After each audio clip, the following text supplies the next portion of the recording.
Mobile चोरी करने के इल्जाम में पुलिस उठाकर लेकर जाती है। उसका जो निचला हिस्सा है उसको मुकम्मल तौर पर मफलूज कर दिया गया। पुत्र मंजीते एक महीना तरफ तरफ के मरिया ना, मैनू पता मैं किवें ओनू सामदी नहीं। सोचा हुआ था बेटे की शादी किस तरह? मैं कहा सी सही होएगा, मैं तेरे वास्ते रिश्ता लब्बांगे, तेरे वास्ते सोहनी कुड़ी लैके आवां। हम एहतजाज के लिए गए थे, वहाँ पर पुलिस वाले कहते ये क्या तमाशा लगा रखा है आपने, मैयत उठाएं और चलें अपने घर वापस जाएं। हमारे कपड़े खींचे, हमारे गिरवान तक इनके हाथ थे। उसको इतना मारा कि उसका मसाना फट गया था। रात भी बैठे, दिन में भी बैठे, 1 मिनट भी उसने आँख नहीं लगाई, ना वो सोया ना उसने सोने दिया किसी को। मैंने रोज़ा रखना है, उन्होंने कहा कि नहीं, हमने रोज़ा नहीं रखने देना तुम्हें, हमने तुम्हें मारना है, हमने तुम्हें रिमांड में रखना है। तो मामा रमज़ान था, उन्होंने मुझे पानी की जगह पेशाब पिलाया। ਅਸੀਂ ਬੜੀ ਕੋਸ਼ਿਸ਼ ਕੀਤੀ ਇਲਾਜ ਕਰਵਾਉਣ ਦੀ, ਸਾਡੇ ਕੋਲ ਪੈਸੇ ਹੀ ਨਹੀਂ ਸਨੇ ਕਿ ਅਸੀਂ ਉਹਦਾ ਇਲਾਜ ਕਰਵਾ ਲਈਏ। ਉਹਨਾਂ ਵਾਸਤੇ पैसा वास्ते पैसे नहीं सी हैगे। ਗਲੀ ਚ ਮੰਗ ਕੇ 2-3 ਹਜ਼ਾਰ ਰੁਪਏ ਇਕੱਠਾ ਕਰਕੇ इस वक्त हम वलीद के घर में मौजूद हैं, जिसको मोबाइल चोरी करने के इल्ज़ाम में पुलिस उठाकर लेकर जाती है। वो मोबाइल चोरी का था या नहीं, इसका फैसला बाद में होगा, लेकिन ले जाने के बाद पुलिस ने कितने पैसों की डिमांड की, वलीद के साथ पुलिस स्टेशन में क्या सलूक किया गया, उसका जो निचला हिस्सा है उसको मुकम्मल तौर पर मफलूज कर दिया गया। फैमिली उसकी हमारे साथ मौजूद है, इनसे पूछते हैं कि इस चीज़ का जो इल्ज़ाम लगाया गया है कि उसने मोबाइल चोरी किया था, क्या वो वाकई में मोबाइल चोरी का था, काम क्या करता था, पुलिस ने क्या सलूक उसके साथ किया और इनको वलीद वापस किस हालत में मिला। अस्सलाम वालेकुम। वालेकुम सलाम। क्या काम करता था वलीद? रिक्शा चलाता था। रिक्शा चलाता था। उम्र कितनी उसकी? 18 से 20 साल। 18 से 20 साल। जी। किस तरह से पुलिस आप लोगों के घर में आई और इल्जाम लगाया मोबाइल चोरी का, क्या मामला है? रिक्शा चलान गया सी, घर आया है, घर आ के ते हੱਥ ਧੋਤੇ ਨੇ ਦੋਵੇਂ ਭਰਾ। ਉਹਦੀ ਅੰਮੀ ਕਿਸੇ ਦੇ ਘਰ ਬਰਤਨ ਧੋਣ ਗਈ ਸੀ, ਲੋਕਾਂ ਦੇ ਘਰਾਂ 'ਚ ਕੰਮ ਕਰਦੀ ਸੀ। ਆਇਆ ਆ ਕੇ ਤੇ ਦੋਵਾਂ ਭਰਾਵਾਂ ਨੇ ਹੱਥ ਧੋਤੇ ਨੇ, ਰੋਟੀ ਪਾਣ ਲਗੇ ਨੇ, ਦਰਵਾਜ਼ਾ ਖੜਕਿਆ। ਉਹਨਾਂ ਕਹਿੰਦੇ ਸਾਡੀ ਅੰਮੀ ਆ ਗਈ। ਉਹਨਾਂ ਕੁੰਡੀ ਖੋਲ ਕੇ ਤੇ ਬਾਹਰ ਨਹੀਂ ਵੇਖਿਆ ਕਿ ਕੌਣ ਹੈ। ਉਹ ਅੰਦਰ ਆ ਗਏ ਨੇ 11 ਵਜੇ। ਤੇ ਉਹਨਾਂ ਨੇ ਪਿੱਛੋਂ ਕਿਹਾ, ਉਹਦਾ ਵੱਡਾ ਭਾਈ ਸੀ ਅਹਿਮਦ, ਉਹਨੂੰ ਕਹਿੰਦੇ ਨੇ ਕਾਕਾ ਬਾਹਰ ਆਉਂਦਾ। ਮੈਂ ਕਾਕਾ ਨਹੀਂ ਹੈਗਾ ਜੀ ਸਰ, ਤੁਸੀਂ ਕੌਣ ਹੋ? ਕਹਿੰਦਾ ਅਸੀਂ ਕਾਕੇ ਨੂੰ ਲੈਣ ਆਏ। ਤੇ ਉਹਨੇ ਕਿਹਾ ਮੇਰਾ ਕਾਕਾ ਭਾਈ ਅੰਦਰ ਹੈ। ਉਹਨੂੰ ਲੈ ਕੇ ਬਾਹਰ ਗਏ ਨੇ ਤੇ ਉਹਨੂੰ ਆਏ ਨੇ, ਆ ਕੇ ਤੁਹਾਨੂੰ ਮੋਬਾਈਲ ਚਲਾ ਰਿਹਾ ਸੀ। ਉਹਨਾਂ ਨੇ ਮੋਬਾਈਲ ਦੇ, ਉਹਨੇ ਕਿਹਾ ਲਓ ਸਰ ਜੀ ਮੋਬਾਈਲ ਦੋ। ਮੈਂ ਉਹਦੇ ਕੋਲ ਫੜ ਲਿਆ ਤੇ ਉੱਥੇ ਹੀ ਉਹਨੂੰ ਘੜੀ ਲਾ ਦਿੱਤੀ ਹੈ। ਕਹਿੰਦੇ ਨੇ ਤੂੰ ਚੋਰੀ ਦਾ ਮੋਬਾਈਲ ਖਰੀਦਣਾ, ਤੂੰ ਚੋਰੀਆਂ ਡਕੈਤੀਆਂ ਕਰਨਾ। ਉਹਨੂੰ ਇੱਥੇ ਹੀ ਮਾਰਨਾ ਸ਼ੁਰੂ ਹੋ ਗਏ ਨੇ। पहले वलीद के ऊपर कोई इस तरह का कोई कुछ भी नहीं, कुछ भी, कभी भी नहीं, कभी भी नहीं। तो उन्होंने मार मार के इतों लै गए ने, कड़ियाँ लाइया। पुलिस एहलकार की चार, एक मलक बिशारत भी था साथ, ते अली शाह था। ये उन्होंने सारे ने ना उन्होंने मारिया है, बड़ा शदीद मारिया। लैके कड़ियाँ ला के चले गए ने। सही माशाअल्लाह कारोबार करदा सी, मेहनती लड़का सी साडा। लैके गए ने, उत्थे असीं पिछे जांदे रहे हैं, 3 दिन जांदे रहे हैं। ਤੇ ਅਸੀਂ ਕਿਹਾ ਸਾਡਾ ਬੱਚਾ ਤੁਸੀਂ ਲੈ ਕੇ ਆਇਓ, ਮੁਲਾਕਾਤ ਕਰਵਾ ਦਿਓ। ਉਹਨਾਂ ਕਿਹਾ ਤੁਹਾਡਾ ਬੱਚਾ ਇੱਥੇ ਹੈ ਹੀ ਨਹੀਂ। ਅਸੀਂ ਕਿਹਾ ਭਾਈ ਤੁਸੀਂ ਲੈ ਕੇ ਆਇਓ, ਕਿਉਂ ਕਦੀ ਕਹਿਣ ਇੱਥੇ ਬਿਸ਼ਾਰਤ ਨਹੀਂ ਹੈ, ਸਾਹਿਬ ਬਿਸ਼ਾਰਤ ਆਣਗੇ, ਸਾਰ ਆਣਗੇ, ਤੁਹਾਡੀ ਮੁਲਾਕਾਤ ਕਰਾਵਾਂਗੇ। ਅਸੀਂ ਕਿਹਾ ਭਾਈ ਸਾਰ ਨਾ ਆਇਓ, ਕਿੰਨੀ ਦੇਰ ਨਾ ਆਏਗਾ, ਸਾਨੂੰ ਫੋਨ ਨੰਬਰ ਸਾਰ ਦਾ ਦੇ ਦਿਓ। ਆਂਦੇ ਨੇ ਨਹੀਂ ਹੈਗਾ। ਵੱਡੇ ਭਾਈ ਨੂੰ ਲੈ ਗਏ ਨੇ, ਵੱਡੇ ਭਾਈ ਨੂੰ ਮਾਰਿਆ। 3 ਘੰਟੇ ਬਾਅਦ ਅਸੀਂ ਲੈ ਕੇ ਆਏ। ਵੱਡੇ ਭਾਈ ਦਾ 30,000 ਰੁਪਇਆ ਦੇ ਉਹਦਾ, ਜਿਹਦਾ ਰਿਕਸ਼ਾ ਚਲਾ। ਬੜੇ ਭਾਈ ਕੋ ਵੀ ਲੈ ਗਏ? ਹਾਂਜੀ, ਉਹਨੂੰ ਵੀ ਲੈ ਗਏ ਨੇ, ਉਹਨੂੰ ਵੀ ਮਾਰਿਆ। ਦੋਵਾਂ ਭਰਾਵਾਂ ਨੂੰ ਇਕੱਠੇ ਹੀ ਲੈ ਕੇ ਗਏ ਨੇ। ਉਹਨੂੰ ਅਸੀਂ 3 ਘੰਟੇ ਬਾਅਦ, ਉਹਦਾ ਜਿਹਦਾ ਰਿਕਸ਼ਾ ਚਲਾਉਂਦਾ ਉਹਦੇ ਮਾਲਕ ਨੇ ਉਹਨੂੰ ਪੈਸੇ ਦੇ ਕੇ 30,000 ਰੁਪਏ ਨੇ ਕਿਹਾ ਮੇਰਾ ਡਰਾਈਵਰ ਹੈ, ਦੋਵਾਂ ਨੂੰ ਛੱਡ ਦੇਵੋ। ਉਹਨਾਂ ਕਿਹਾ ਦੂਸਰੇ ਨੂੰ ਨਹੀਂ ਛੱਡਣਾ ਹੈ, ਇਹ ਬੰਦੇ ਦੱਸੇਗਾ ਤੇ ਛੱਡਾਂਗੇ। ਉਹਨੇ ਕਿਹਾ ਸਰ ਜੀ ਸਾਨੂੰ ਪਤਾ ਹੀ ਨਹੀਂ। ਇਹਨੂੰ ਵੀ ਮਾਰੀ ਗਏ ਨੇ, ਵੱਡੇ ਨੂੰ ਵੀ ਇੰਨਾ ਮਾਰਿਆ ਕਿ ਤੂੰ ਚੋਰ ਹੈ, ਹੋਰ ਬੰਦੇ ਕਿਹੜੇ ਨੂੰ? ਆਂਦਾ ਸਰ ਜੀ ਮੇਰਾ ਮਾਸ ਵੀ ਲਾ ਦਿਓ, ਮੈਨੂੰ ਨਹੀਂ ਪਤਾ ਚੋਰ ਮੈਂ ਹੈ ਹੀ ਨਹੀਂ। ਬੜਾ ਮਾਰਿਆ। ਫਿਰ ਉਹਦੇ ਛੋਟੇ ਭਰਾ ਨੂੰ ਵੀ। ਅਸੀਂ ਦੂਸਰੇ ਦਿਨ ਗਏ ਆ। ਫਿਰ ਉਹਨਾਂ ਕਿਹਾ ਜੀ ਸਰ ਕਹਿ ਰਹੇ ਨੇ ਪੇਟੀ ਦੇ ਦਿਓ। ਅਸੀਂ ਕਿਹਾ ਕਾਹਦੀ ਪੇਟੀ? ਇਹ ਕਾਪੀ ਚਾਹੀਦੀ ਹੈ, ਫਲਾਣੀ ਚੀਜ਼ ਹੈ। ਫਿਰ ਸਾਨੂੰ ਸਮਝ ਨਹੀਂ ਸੀ ਆ ਰਹੀ। ਫਿਰ ਉਹਨਾਂ ਕਿਹਾ ਪੈਸੇ ਮੰਗਦੇ ਨੇ, 5 ਲੱਖ रुपया दे दो। वलीद को छोड़ने का 5 लाख और उसके बड़े भाई को छोड़ने के कितने? 1 लाख मांग रहे थे। ते असी बड़े भाई को आपने कितने पैसे देके छुड़वाया? 30,000 रुपये 30,000 देके छुड़वाया और वलीद के लिए 5 लाख? 5 ਲੱਖ ਮੰਗਦੇ ਸਨ। ਅਸੀਂ ਕਿਹਾ ਉਹਦੀ ਮਾਂ ਲੋਕਾਂ ਦੇ ਘਰਾਂ 'ਚ ਬਰਤਨ ਧੋਂਦੀ ਹੈ, ਵਾਲਦ ਉਹਦਾ ਸਿਰ ਤੇ ਨਹੀਂ ਹੈ, ਅਸੀਂ ਇੰਨੇ ਜੋਗੇ ਨਹੀਂ ਹੈ ਕਿ ਅਸੀਂ ਇੰਨੇ ਪੈਸੇ ਦੇ ਸਕੀਏ।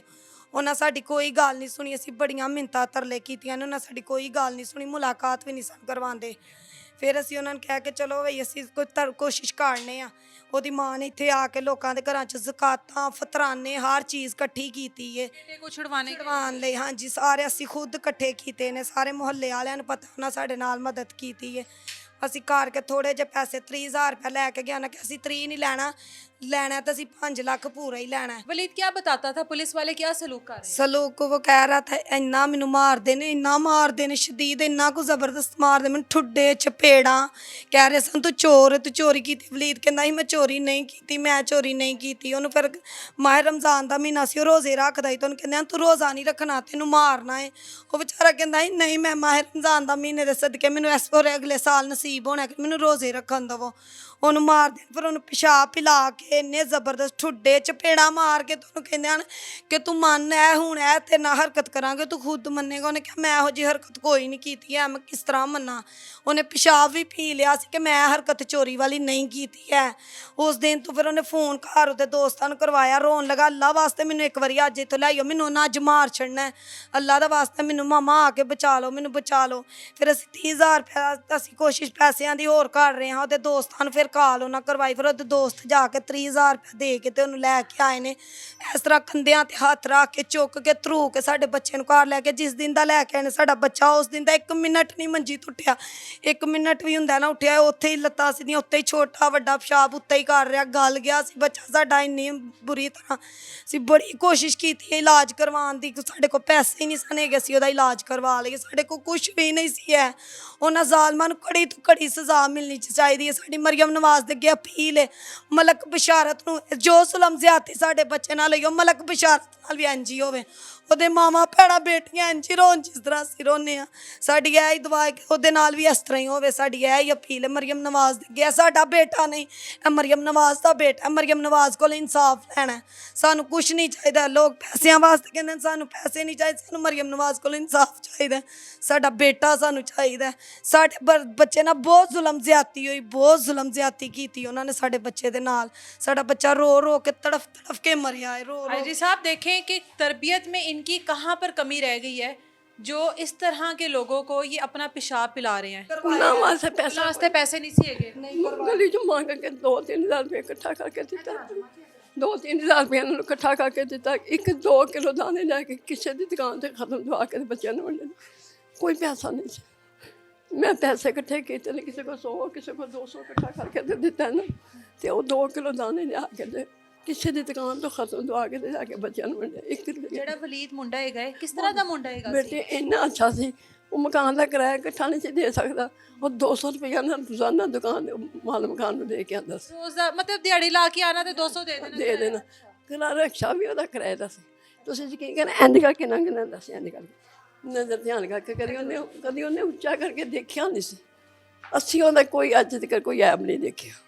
ਵੱਡਾ ਮੁੰਡਾ ਇਹਨਾਂ ਦਾ ਨਸ਼ਈ ਹੈਗਾ, ਉਹ ਵੀ ਬਾਹਰ ਨਹੀਂ ਬਹਿ ਕੇ ਪੀਂਦਾ, ਅੰਦਰ ਘਰ ਜਾਏਗਾ ਤੇ ਘਰ ਜਾ ਕੇ। ਅਸੀਂ ਬਾਹਰ ਨਹੀਂ ਦੇਖਿਆ ਇਹਨਾਂ ਨੂੰ ਕਦੀ, ਦਰਵਾਜ਼ੇ 'ਚ ਵੀ ਨਹੀਂ ਕਦੀ ਬੈਠਿਆ ਵੀ ਬੰਦਾ ਖੁਦਾ। ਅਸੀਂ ਅੱਲਾ ਨੂੰ ਦੇਖ, ਅਸੀਂ ਬੁੱਢੇ ਬੰਦੇ ਮਰਨਾ, ਉਹਦਾ ਜਵਾਬ ਦੇਣਾ। ਅਸੀਂ ਕਦੀ ਇਹਨਾਂ ਨੂੰ ਦਰਵਾਜ਼ੇ 'ਚ ਜਾਂ ਕਿਸੇ ਦੇ ਥੜੇ 'ਤੇ ਨਹੀਂ ਬੈਠਿਆ ਦੇਖਿਆ।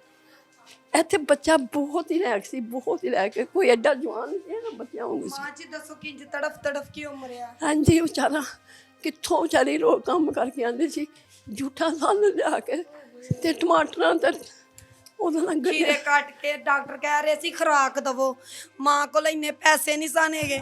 ਮਾਂ ਪਿਆਜ਼ ਕੱਟ ਕੇ ਉੱਤੇ ਨਮਕ ਮਿਰਚ ਪਾ ਕੇ ਤੇ ਦਿੰਦੀ ਸੀ, ਬੱਚੇ ਇਹਦੇ ਨਾਲ ਰੋਟੀ ਖਾ ਤੈਨੂੰ ਮੈਂ ਦਰਦ ਦੀ ਗੋਲੀ ਦਵਾਂ। ਤੇ ਮਾਂ ਨੇ ਕੋਈ ਮੈਡੀਸਨ ਨਹੀਂ ਦਿੱਤੀ, ਬਰੂਫੈਨ ਦੀ ਟੈਬਲੇਟ ਦਿੰਦੀ ਸੀ ਕਿ ਤੇਰੀ ਦਰਦ। ਚੁੱਲ੍ਹਾ ਵੇਚਿਆ ਉਹ ਦਿਨ, चूल्हा बेच के अपने चूल्हा बेचकर एक घर में अगर कोई शख्स इस तरह की चोरी चिकारियों में पड़ा हो ना, उस घर के हालात ऐसे नहीं होते। आपको घर भी दिखाती हूँ, उनके हालात भी दिखाती ਚੁੱਲ੍ਹਾ ਵੇਚ ਕੇ ਉਹਦੇ ਨਾਲ ਮੈਕਸੀਨ ਲੈ ਕੇ ਆਈ ਵਿਚਾਰੀ। ਦੱਸਿਆ ਨਹੀਂ ਕਿ हूँ। चूल्हा बेच के तो दवाई ले आती। ਦਵਾਈ ਲੈਣੇ ਕਿ ਉਹਨੇ ਕਿਹਾ ਹੁਣ ਮੈਂ ਸਾਰੇ ਮਹੱਲੇ ਕੋਲ ਇੰਨਾ ਮੰਗ ਕੇ ਦਿੱਤਾ, ਇਹਨਾਂ ਨੇ ਮੈਨੂੰ ਇਕੱਠਾ ਕਰਕੇ, ਹੁਣ ਮੈਂ ਕਿਹਦੇ ਕੋਲ ਮੰਗਾ। पहले पुलिस वाले ने दिता कि मुंडे नु छड़ देवन, फिर मुंडे दी दवाई आस्ते पैसे मंगदे रहे। 70,000 रुपया दोवां भरावां दा दिता है मांग। जिस घर में चोरी चिकारी वाला सामान आता ना, उस घर के हालात ऐसे नहीं होते। 70,000 रुपया दिया 2 भाइयों को छुड़वाने के लिए, और उसके बाद मैयत ली है हमने, बेटा नहीं लिया। एक मैयत उन्होंने दी है हमें, बेटा नहीं दिया हमारे लिए। तो उस दिन का ही मर गया जिस दिन उन्होंने आप उसको लेकर आए। ਹਮਾਰੇ ਵੀ ਪੈਸੇ ਲੈ ਲਏ ਉਹਨਾਂ ਨੇ, ਟਾਂਕਿਆਂ ਵਾਸਤੇ, ਸੂਤਰ ਵਾਸਤੇ ਦਿਓ, ਰੁਆਵਾਂ ਵਾਸਤੇ ਦਿਓ, ਉਹਦੇ ਵੀ 10,000 ਰੁਪਏ ਦੇ। ਫਿਰ ਮੈयत ਲਈ ਅਸੀਂ पोस्टमार्टम वास्ते देते फिर 10,000। ਧਾਗੇ ਵਾਸਤੇ ਪੈਸੇ ਦਿਓ। ਇਹ ਕਿੱਥੋਂ मर्जी आप लोग थानों को रेनोवेट कर लें, ये जब तक पुलिस की तरबियत नहीं ना होगी तब तक ये जो गरीब शहरी है ना, ये जो आम लोग हैं वो इसी तरह से रोते होंगे। वलीद की वालिदा हमारे साथ मौजूद हैं, उसकी बहनें हमारे साथ मौजूद हैं, उनसे भी बात करते हैं। वलीद के घर का ये एक वो कमरा है जिसमें पूरी फैमिली रहती है। एक ऐसा शख्स जो चोरी चकारियां करते हैं, उनके घर के हालात ऐसे नहीं होते। चोरों डकैतों के घरों के हालात ही कुछ और होते हैं। उनके घर में इस तरह नहीं होता कि सोने के लिए बेड ना हो, कोई चारपाई ना हो। उसकी वालिदा और बहनें हमारे साथ मौजूद हैं, बात करते हैं इनसे। एक डकैत के और एक चोर के घर के हालात ऐसे नहीं होते। सबसे पहले वो अपने घर के हालात बदलता है, अपनों के हालात बदलता है। वालिदा हैं आप, अस्सलाम वालेकुम। वालेकुम सलाम। कितने बच्चे हैं आपके? 5। 5 बच्चे हैं। वलीद को मिलाकर 5? हाँ जी। वलीद को मिला के अब 4 हैं आपके बच्चे। तो क्या मामला है सारा? क्या वाकई कोई ऐसी चोरी चकारी करता था? मोबाइल कहाँ से लेकर आया था? किसी दोस्त ने उन्होंने दिता सी खरीदा था उसने? कुछ पता है कितने पैसों में खरीदा है? 2000 च। 2000 में। कौन सा मोबाइल था? एडा हाथ भी नहीं सी टूटा भज्जा सी नहीं, छोटा सी या टच दूसरा? टच मोबाइल सी, हाँ ठीक है। ਤੇ ਉਹ कितनी देर हो गई ये मोबाइल वो वाला इस्तेमाल करते हुए? ਐ ਸੇਵਨ ਗਿਆ ਸੀ ਨਾ ਆਪਣੇ ਦੋਸਤਾਂ ਦੇ ਨਾਲ ਤੇ ਉੱਥੋਂ ਆਇਆ ਸੀ ਤੇ ਪਤਾ ਨਹੀਂ ਕਿਸੇ ਉੱਥੋਂ ਹੀ ਹਰੇ ਉਹਨੇ ਕਿਸੇ ਨੇ ਉਹਨੂੰ ਦੇ ਦਿੱਤਾ ਤੇ ਘਰ ਲੈ ਕੇ ਅਸੀਂ ਥੋੜੀ ਦੇਰ ਹੀ 10-15 ਦਿਨ ਹੀ ਹੋਏ ਸੀ ਉਹਨੂੰ ਲੈ ਕੇ ਮੋਬਾਈਲ ਘਰ ਆਇਆ ਸੀ। ਮੈਂ ਪੁੱਛਿਆ ਕਿ ਕਿੱਥੋਂ ਲਿਆਇਆ? ਆਂਦਾ ਮੈਂ ਆਪਣੇ ਦੋਸਤ ਕੋਲ ਲਿਆ, ਮੈਨੂੰ ਵਾਪਸ ਦੇ ਦੇਣਾ। ਤੇ ਫਿਰ ਬਾਅਦ ਚ ਨਹੀਂ ਆਂਦਾ ਮਾਮਾ ਮੈਂ ਉਹਨੂੰ 2000 ਰੁਪਇਆ ਦੇ ਦਿੱਤਾ ਸੀ ਤੇ ਉਹਨੇ ਮੈਨੂੰ ਦੇ ਦਿੱਤਾ ਵਾ ਮੋਬਾਈਲ। ਤੇ ਮੈਂ ਕਿਹਾ ਉਹਨਾਂ ਵਿੱਚ ਚੋਰੀ ਦਾ ਤੈਨੂੰ ਫਸਾ ਦੇਣ ਫਿਰ। ਤੇ ਆਂਦਾ ਨਹੀਂ, ਉਹ ਆਂਦਾ ਨਹੀਂ ਤੂੰ ਰੱਖ ਕੋਲ, ਨਹੀਂ ਤੂੰ ਫਸਦਾ। ठीक है। ਤੇ ਦੋਸਤਾਂ ਨੇ ਉਹਨੂੰ ਫਸਾਇਆ ਵੇ। ਤੇ ਮੈਂ ਇਹੋ ਯਾਨੀ ਮਰੀਮ ਨਵਾਜ਼ ਦਾ ਬੇਟਾ ਵੇ, ਉਹਨੂੰ ਇਨਸਾਫ ਚਾਹੀਦਾ, ਹੋਰ ਮੈਨੂੰ ਕੁਛ ਨਹੀਂ ਚਾਹੀਦਾ। पुलिस ਪੁੱਤਰ ਮੰਜੀ ਤੇ 1 ਮਹੀਨਾ ਤਰਫ ਕੇ ਮਰਿਆ ਨਾ, ਮੈਨੂੰ ਪਤਾ ਮੈਂ ਕਿਵੇਂ ਉਹਨੂੰ ਸਾਂਭਦੀ ਨਹੀਂ। ਇੰਝ ਮੈਂ ਨਹੀਂ, ਉਹ ਜਿਹਨੇ ਉਹਨੂੰ ਮਾਰਿਆ ਵੇ ਇੰਝ ਕੀਤਾ ਵੇ, ਮੈਂ ਵੀ ਉਹਦੀ ਲਾਸ਼ ਵੇਖਣਾ ਚਾਹੁੰਦੀ ਹਾਂ। आप क्या काम करती हैं? ਮੈਂ ਲੋਕਾਂ ਦੇ ਕੰਮ लोगों ਕਰਨੀ। के घरों में काम करती हैं आप, और आपका बेटा जो है रिक्शा चलाता है। ਹਾਂਜੀ, आपके जो बाकी का बेटे हैं, 2 बेटे हैं उसके हाँ जी। अलावा, वो क्या काम करते ਉਹ ਵੀ ਰਿਕਸ਼ਾ ਚਲਾਉਂਦੇ। हैं? लेकिन घर में जो खर्चा वगैरह देने वाला बच्चा, ਹਾਂ, ਮੇਰਾ ਚੁੱਲ੍ਹਾ ਇਹੀ ਬਾਲਦਾ ਸੀ ਮੇਰਾ ਪੁੱਤਰ। घर का रोटी पानी इसी के। ਉਹਨੇ ਦੇਣਾ ਤੇ ਮੈਂ ਪਕਾਣਾ। ਤੇ ਜਦੋਂ ਨਾ ਮੁੰਡਿਆਂ ਨੇ ਫਸਾਇਆ ਮੰਜੀ ਤੇ ਪੈ ਗਿਆ ਸੀ, ਮੇਰੇ ਕੰਮ ਵੀ ਉਹਨੇ ਛਡਾ ਦਿੱਤੇ ਸੀ। ਆਂਦਾ ਸੀ ਨਹੀਂ ਮਾਮਾ ਤੂੰ ਮੈਨੂੰ ਸਾਂਭਦੀ ਰਹਿ ਇੱਥੇ ਬੈਠ, ਤੂੰ ਕੰਮ ਕਰਨ ਨਾ ਜਾ। ਤੇ ਮੈਂ ਨਹੀਂ ਸੀ, ਮੈਂ ਕਮਾਵਾਂਗੀ ਤੇ ਘਰ ਆਏਗਾ ਨਾ ਕੁਛ, ਮੈਂ ਨਾ ਕਮਾਵਾਂਗੀ ਤੂੰ ਵੀ ਮੰਜੀ ਤੇ ਪਿਆ ਵੇਂ, ਸਾਨੂੰ ਕੌਣ ਦੇਵੇਗਾ?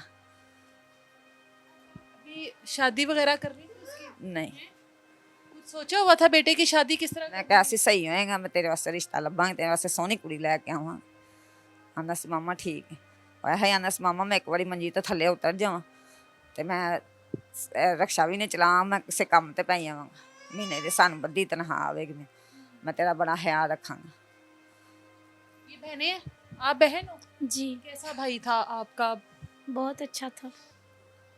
भाई के ऊपर कभी ऐसा हुआ कि हमारा भाई कोई ऐसी किसी बुराई में पड़ा हुआ है या कोई गलत काम करते हैं नहीं जिसकी उसको इतनी बड़ी सजा मिल गई है? नहीं, कोई भी बुराई नहीं थी उसमें, वो बहुत अच्छा था। अगर वो अच्छा नहीं होता तो इतने दोस्त उसके एहतजाज के लिए हमारे साथ क्यों जाते? जो अच्छे होते हैं उन्हीं के साथ ही अल्लाह ताला इंसाफ करता है, जो बुरे होते हैं उनके साथ थोड़ी इंसाफ होता है। हमने बहुत जो है ना बहुत दस्तक दी मेरे भाइयों को। हम शादरा मोड़ पर एहतजाज करने के लिए गए थे जब वो उसकी डेथ हो गई। हम एहतजाज के लिए गए थे, वहाँ पर पुलिस वाले हमारे हाथों से ही जो ना वो हमें कहते ये क्या तमाशा लगा रखा है आपने, मैयत उठाएं और चलें अपने घर वापस जाएं, यहाँ पर आपकी किसी ने नहीं सुननी। हमने कहा हमने नहीं जाना। वो हमें मज़ीद टॉर्चर करते थे। पुलिस वाले टॉर्चर करते हैं? जी, और जो साथ में गए थे उनको भी डंडों के साथ उन्होंने मारा और हमें कहते थे कि यहाँ पर आपकी कुछ भी नहीं। उन्होंने हमारे हाथों से छीन कर मेरे भाई को तो अपनी गाड़ी में डाला, बहुत हाथापाई की हमारे साथ, हमारे कपड़े भाई की मैयत को? जी, भाई की मैयत को अपनी गाड़ी में रख लिया? जी, छीन कर ले गए थे। और जब हमने पकड़ने की कोशिश की सब ने, तो हमें वो बैक साइड जो गन की बैक साइड होती हैं उनसे मारा, हमारे कपड़े खींचे, हमारे गिरेबान तक इनके हाथ थे। इसलिए कि जो हमने ये सब ख़त्म करना है, हमने कहा नहीं, हमें वो इंसाफ। चाह रहे थे कि आप लोग पुलिस के खिलाफ आवाज़ मत उठाओ, जी आप लोग ख़त्म करो, तदफीन करो और मामला रफा दफा करो। जी ठीक है। जी, लेकिन हम ऐसा नहीं चाहते थे कोई बात क्योंकि ये पुलिस वाले मारते रहे? हाँ जी ये जब आप लोगों ने वहाँ पर एहतजाज किया, जी बहुत जुल्म किया उन्होंने मेरे भाई के साथ। मैयत को वो इस तरह से लेकर गए थे कि जैसे कि वो लावारिस है या उसका कोई है नहीं, इस तरह उन्होंने छीना हमसे, हम वहाँ पर रोते रहे, तड़पते रहे, लेकिन उन्होंने हमारी कोई बात नहीं सुनी। उल्टा हम पर ही उन्होंने डंडे बरसाना शुरू कर दिए। आप भी बहन है? हाँ जी। आप भी बहन है। आप शादीशुदा हो? हाँ जी। बाबा नहीं है आप लोगों के? नहीं, हमारा तो बाप। ये भाई ने आपकी शादी वगैरह की? हाँ जी। वलीद ने की थी हाँ शादी? जी। तो अब क्या अपील कोई करना चाहती हो? जो आप लोगों के साथ जुल्म हुआ, एक पुलिस जो है वो सिर्फ तफ्तीश कर सकती है, सजा तो नहीं दे सकती। जी हमें इंसाफ दे दो, हमें इंसाफ चाहिए। जिस तरह हमारे भाई को तरपा तरपा के इन्होंने मारा है ना, हमें भी ਕਬਰ 'ਚ उन्हें ਵੇਖਣਾ मारना ਚਾਹੁੰਦੀ ਹਾਂ ਜਿਸ ਤਰ੍ਹਾਂ ਮੇਰਾ ਮੁੰਡਾ ਕਬਰ 'ਚ ਪਿਆ ਮੈਂ ਵੀ ਇਹਨੂੰ ਕਬਰ 'ਚ ਵੇਖਣਾ ਚਾਹੁੰਦੀ ਉੱਥੇ ਕੀ ਉਹਦੇ ਨਾਲ ਸਲੂਕ ਕਰਦੇ ਰਹੇ ਨੇ? ਮੁਲਾਕਾਤ ਕਰਨ ਜਦੋਂ ਗਏ ਹੋ ਥਾਣੇ, ਮੁਲਾਕਾਤ हुई नहीं? करने ਵਲੀਦ ਨਾਂ ਦਾ ਕੋਈ ਬੱਚਾ ਹੈ ਹੀ ਨਹੀਂ मुलाकात करने ही नहीं देते थे। जब हम जाते थे कहते थे यहाँ पर कोई भी वलीद नाम का नहीं है, यहाँ पे कोई भी नहीं है। तो मुसलसल उससे टॉर्चर करते रहे, वहाँ पर मारते रहे। उसको इतना मारा कि उसका मसाना फट गया था, उसके गुर्दों में ज़ख़म बन चुके थे, मसाने में ज़ख़म हो चुके थे। उन्होंने कहा, डॉक्टर को हमने दिखाया, डॉक्टर ने कहा कि इसका जो उन्होंने मारा है ना इसकी कमर पे, उसकी वजह से इसका मसाना अंदर से फट गया है, जिसकी वजह से ये अब चल फिर नहीं पा रहा। हमारे पास पिक्चर्स हैं उसकी, वो ऐसे उसने दिन रात बैठ कर गुजारे हैं, रात भी बैठे, दिन में भी बैठे, 1 मिनट भी उसने आँख नहीं लगाई, ना वो सोया है, ना उसने सोने दिया है किसी को। वो इतना बेरा खुद को तकलीफ में था वो। जी चीज़ें उठा उठा के खुद को मारता था। ਵਿੱਚ ਮਾਰਦਾ ਹੈ, ਭਾਂਡੇ ਫੜ ਫੜ ਕੇ ਕਹਿੰਦਾ ਸੀ ਮੇਰੇ ਲੱਤਾਂ ਦੇ ਵਿੱਚੋਂ ਨਾ ਉੱਠ, ਸਾਨੂੰ ਉੱਠਣ ਨਹੀਂ ਦਿੰਦਾ, ਕਹਿੰਦਾ ਮੈਨੂੰ ਕੁੱਟੀ ਜਾਓ ਬਸ। ਸਾਡੇ ਪੈਰਾਂ ਨੂੰ ਫੜਦਾ ਸੀ, ਮੇਰੇ ਲੱਤਾਂ ਘੁੱਟ ਜਾ, ਮੈਨੂੰ ਬੜੀ ਪੀੜ ਹੁੰਦੀ, ਸਾਰੀ ਰਾਤ ਰੋਂਦਾ ਸੀ। ਭਾਂਡੇ ਫੜ ਫੜ ਕੇ, ਕੱਪ ਫੜ ਕੇ ਆਪਣੇ ਸਿਰ ਦੇ ਵਿੱਚ ਮਾਰਦਾ ਹੈ, ਕੰਧਾਂ ਨਾਲ ਆਪਣਾ ਸਿਰ ਪਾਉਂਦਾ ਹੈ ਮੰਜੀ ਨਾਲ, बड़ा रोंदा सी। मेरा भाई रमज़ान आया, इतनी खुशी थी उससे कि मैं रोज़े रखूँगा, नमाज़ पढ़ूँगा। उन्होंने कहा कि उसने जब रमज़ान आया तो वो बहुत खुश था कि मैं रोज़े रखूँगा, इबादत करूँगा, अल्लाह ताला से फरियाद करूँगा। उसे क्या पता था कि ये मेरा आखिरी रमज़ान होगा। उसने रोज़ा रखा हुआ था, जिस दिन उसे लेकर गए हैं उस दिन भी उसने रोज़ा इफ्तार किया है। उसको लेकर गए, अगले दिन उससे जाते ही उन्होंने इनको मारा है, मेरे दोनों भाइयों को, दोनों को मारा है। और एक को तो उन्होंने छोड़ दिया 3 घंटों में, 3 घंटों में उससे छोड़ दिया। 30,000 रुपया उसका दिया था, जिसका वो रक्षा चलाता है ना, वो मालिक ने दिया था उसका। 30,000 देकर एक को छुड़वा लिया, दूसरे को नहीं छोड़ा। उन्होंने कहा हमने इसको नहीं छोड़ना। अब हालांकि उसके ऊपर कोई एफआईआर नहीं थी, फिर क्यों नहीं उन्होंने छोड़ा? कम से कम उसकी बात तो सुन लेते। लेकिन बात सुनने का एक भी मौका, मेरे बड़े भाई ने बताया कि एक भी मौका नहीं दिया, उन्होंने जाते ही हमें मारना शुरू कर दिया। वहाँ पर क्या ये रोज़े रखने का कहता रहा उसको वाकई में? हाँ जी, वो कहता था मैंने रोज़ा रखना है। उन्होंने कहा कि नहीं, हमने रोज़ा नहीं रखने देना तुम्हें, हमने तुम्हें मारना है, हमने तुम्हें रिमांड में रखना है, हमने रोज़ा नहीं। कहता मैं पानी मांगता था, रो रो कर उसने बताया कि मामा रमज़ान था, उन्होंने मुझे पानी की जगह पेशाब पिलाया, मैं रोज़ा रखना चाहता था, उन्होंने मुझे रोज़ा नहीं रखने दिया। मैंने फिर भी कुछ नहीं खाया, मैंने कहा नहीं मैंने रोज़ा रखना है।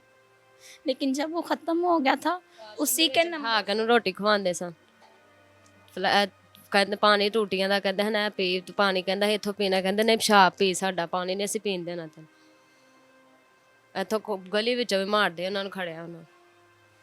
जितना जुल्म उन्होंने मेरे भाई के साथ किया है ना, इतना किसी दुश्मन के साथ भी ना हो। अल्लाह ताला सबके बच्चों को अपने हिफ्ज़-ए-मान में रखे। ये वर्दी में अहलकार नहीं है, ये जो इस तरह का सलूक किसी इंसान के साथ करते हैं ना, और किसी इंसान को वॉशरूम में बिठाकर खाना खिला रहे हैं और उसको कह रहे हैं कि पानी की जगह पर मैं, ये इंसान कहलाने के काबिल नहीं है। ये अपनी वर्दी के अंदर ये दरिंदे हैं, ये इंसान कहलाने के काबिल नहीं है। जितना पैसा और जितना वक्त इनके थानों को रेनोवेट करवाने में लगवाया है ना, खुदारा इनकी तरबियत पे लगा देते। जब इनको ट्रेनिंग दी जाती है ना, सबसे पहले इनको इंसानों के साथ किस तरह से पेश आना है वो इनको बताया जाए। कोई मुलजिम है, वो जो भी है, उसको सज़ा कोर्ट में जाकर देनी है, लेकिन ये लोग खुद से ही सज़ा के हकदार बन गए हुए हैं। घरों से घसीटते हुए लेकर जाते और थाने ले जाने तक जितना ये बुरा हाल उस इंसान का करते हैं ना, ये आप लोगों के सामने ज़िंदा मिसाल है। ये एक फैमिली है जो इस तरह के सामने आ गई है। कितनी माएँ जो अपने बेटों को रो रही हैं। ये बड़ा भाई है वलीद का, जिसको उसके साथ लेके गए थे 30,000 देकर, ये वहाँ से वापस आ गया, लेकिन वलीद की जो जान है वो ना बख्शी गई। क्या मामला था? इतना बड़ा कोई आप लोगों ने काम कर दिया था, या कोई पीछे इतना बड़ा गैंग है? एक मोबाइल लिया था उसने, बस वो भी रिक्शे चलाता लड़का, उससे लिया था, वो पकड़ा गया, वो फिर हमारे घर ले आया और ये हमें अपने साथ ले गए थे थाने। और कहते थे आप मानो आप चोर हो, आप चोरियाँ करते तो हो। मारपीट इसलिए की जा रही थी कि आप लोग कबूल कर लो कि हम लोग हैं। हम है ही नहीं थे, हम क्यों कबूल करते। हमने यही बोला हम इन कामों में इन्वॉल्व नहीं है। ये इसने हमारा ठीक है इल्ज़ाम लगाया, हमारे भाई से मोबाइल ख़रीदा है, जो हमने ख़रीदा वो आपके सामने आप रखो, हमें जाने दो। वो कहते हैं नहीं आप और भी चोर हो, आप बड़े चोर, आप चोरियाँ करते हो, ये करते हो, आप सारे रिश्के वाले चोर हो। हम सारे रिश्के वाले चोर होते तो धूम में रिश्का चलाते, 10-10 रुपये इकट्ठे करते। तो भी इन्होंने फिर मुझे मार के बोला किसी को बोला। आपको तो मार के आप कितने दिन बाद वापस आए थे? मैं उसी दिन आ गया था, आप उसी दिन आ गए थे। और वलीद को कितने दिन बाद छोड़ा गया? 2 दिन बाद। 2 दिन बाद दो वलीद को भी 2 दिन में उसको इतना मारा? जी, पीर को पकड़े गए थे, बुध वाले दिन रात को छोड़ा था उन्होंने। और उसके कितने पैसे लिए गए हैं? उसके 35, 35,000 उसको और 30,000 आपको। जी, 30 उसके में। पैसों का कितना मुतालबा किया गया था? उसका 5 लाख मांगते थे, मेरा लाख मांगते थे। मेरे 6 लाख में 2 भाइयों की डील कर रहे थे कि दोनों को छोड़ देंगे। उसके बाद आपके ऊपर कोई इल्जाम नहीं होना था। नहीं, अंदाजा लगाए, एक तरफ उनको मारा जा रहा है कि कबूल करो कि तुम लोगों ने मोबाइल चोरी किया है, दूसरी तरफ फैमिली के साथ डील की जा रही है पैसों की, कितने पैसे दे दो इनको बेगुनाह करके इनको छोड़ दिया जाएगा। ये है वो पुलिस के वो भेड़िए जिनकी वजह से आवाम रोती है और इनको कहती है कि ये लोग इंसान कहलाने के काबिल नहीं है। एक तरफ डील कर रहे होते हैं, एक तरफ उस शख्स को मार रहे होते हैं कि तुम मान जाओ। अगर पैसों की डील होगी तो वो नेक बंदा है, उसको छोड़ देंगे, उसको बाइज्जत बरी कर देंगे, आराम से उसको छोड़ देंगे। अगर डील नहीं होती है तो उसको मार मार कर जिस तरह से दूसरे भाई को फैमिली के सुपुर्द किया गया वो आप लोगों के सामने है।